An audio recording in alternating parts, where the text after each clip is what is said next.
আসসালামু আলাইকুম রহমতুল্লাহি অবরাকাতু। পবিত্র রমজানে আমরা অনেকেই একটি কাজ করে থাকি, তা হলো সেহরিতে এতটাই দেরি করে উঠি যে সময় শেষ হওয়ার কিছুক্ষণ আগে উঠি। এদিক দিয়ে আবার আজান দিয়ে দেয়। এখন প্রশ্ন হচ্ছে, আজান দিলে বা আজান পর্যন্ত কি সেহরি খাওয়া যাবে? এ ব্যাপারে ইসলাম কি বলে? কথা না বাড়িয়ে মূল আলোচনা শুরু করা যাক।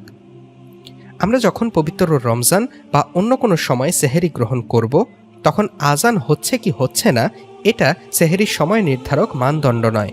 আমাদের ক্যালেন্ডার বা সময়সূচি দেখতে হবে। আপনি যে এলাকায় থাকেন সেখানকার ইসলামিক সেন্টারগুলোতে সেহরি ইফতারের যে ক্যালেন্ডার দেওয়া হয় সেখানে দেখুন।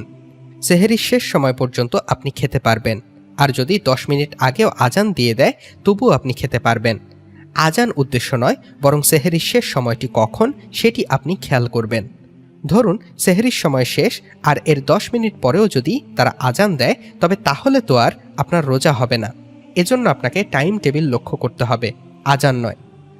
সূত্র রদ্দুল মুখতার 2-371, ফতোয়া হিন্দিয়া 1-194। আবার অনেক সময় দেখা যায় কেউ কেউ মাইকে সাইরেন বাজানো, সেহরি বন্ধ করার ঘোষণা চলা অবস্থায়ও চা পান করেন অথবা পান চিবিয়ে থাকেন, এরপর তড়িঘড়ি করে কুলি করে নেন। এখন প্রশ্ন হতে পারে, উল্লেখিত কাজ যদি কোনো রোজাদার করে থাকেন তাহলে তার রোজা কি বৈধ হবে? শরীয়তের দৃষ্টিতে এতে রোজার বিধান কি, নাকি এই রোজার কাজা করতে হবে? এর উত্তর হলো, যদি প্রবল ধারণা হয় যে সুবহে সাদিক হওয়ার পর মসজিদে আজান দেওয়া হচ্ছে, তাহলে যারা আজান পর্যন্ত খেয়েছেন তাদের রোজা হবে না। কারণ আজান সাধারণত সুবহে সাদিক হওয়ার পরই দেয়া হয়। যেহেতু সুবহে সাদিকের আগে আজানের ওয়াক্ত আসে না, তবে কোথাও ভুলে আগে আজান হয়ে গেলে ভিন্ন কথা। কিন্তু স্বাভাবিকভাবে আজান পর্যন্ত যারা খায় সাধারণত তাদের রোজা হয় না। সুবহে সাদিক হওয়া এবং সেহরির সময় বাকি থাকার ব্যাপারে সংশয়যুক্ত সময়ে পানাহার করা মাকরু। প্রসঙ্গত, আমাদের দেশের ক্যালেন্ডারগুলোতে আজান ও সেহরির মাঝে কয়েক মিনিটের বিরতি দেওয়া হয়।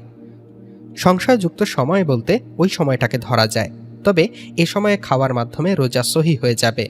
আহসানুল ফতোয়া খণ্ড 4 পৃষ্ঠা 432, আল ফিকহুল হানাফি ফি সাওবিহিল জাদিদ খণ্ড 1 পৃষ্ঠা 433। সবচেয়ে উত্তম হচ্ছে যখন সেহরির সময় শেষ হবে তার আগেই খাওয়া দাওয়া শেষ করা। তাই আল্লাহ তাআলা আমাদেরকে সময় মতো সেহরি খাওয়ার তৌফিক দান করুন, সেই সাথে আমাদেরকে সবগুলো রোজা রাখার তৌফিক দান করুন, আমিন।